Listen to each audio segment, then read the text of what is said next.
to you who falls in love with a man just because he says he loves God? What if he falls out of love with God? Would you still love him?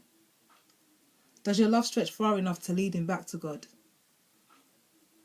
You want a man who expresses gentleness, that even though he can see that you don't agree with his inconsistent walk with Christ, he does not become discouraged, but gently restores your hope back, making you aware that his strength comes through Christ.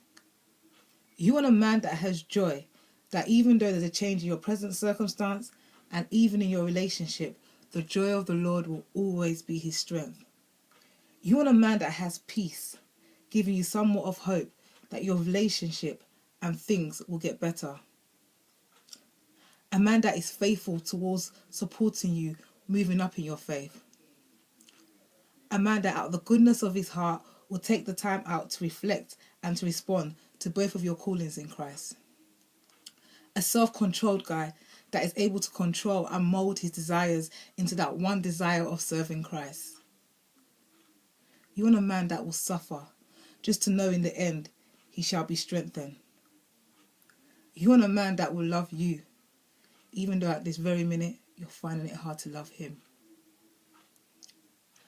I guess the answer to that initial question will be based on your motive.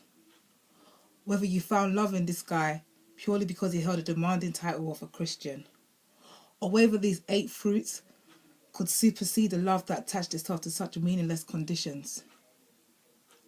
So I asked myself, will my love for him be a reflection of the love that Christ had for me and him?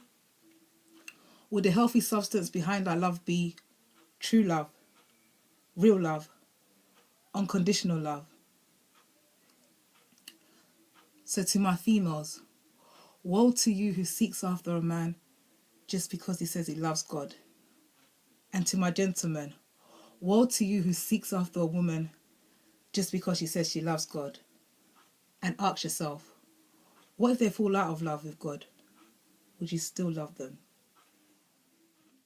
Thank you. What is the message I'm trying to get out from that poem, Fruits in a Relationship? It's there to show that love is a commitment, it is a choice. And I guess everyone gets tied down to, not everyone, sorry, speak on some people, get tied down to, whether you're a Christian, you're like, oh, you must be a Christian. And if you hold that title, that's enough. And with that, there's this expectation that you expect perfection, but that's not really what it's about. I mean, people are not perfect. So this poem is trying to be there to say that, if I'm expecting this perfection, am I showing it myself? Am I ready to accept the flaws in someone and love them for who they are? Just the way Christ loves us. So it's just there to encourage people, really, that love is a choice, it is a commitment, and be ready to serve in it. And don't expect too much, but look deeper for the fruits that speak more. Yeah, so that is my poem, Fruits in a Relationship. I hope that you enjoyed it. God bless you. Thank you.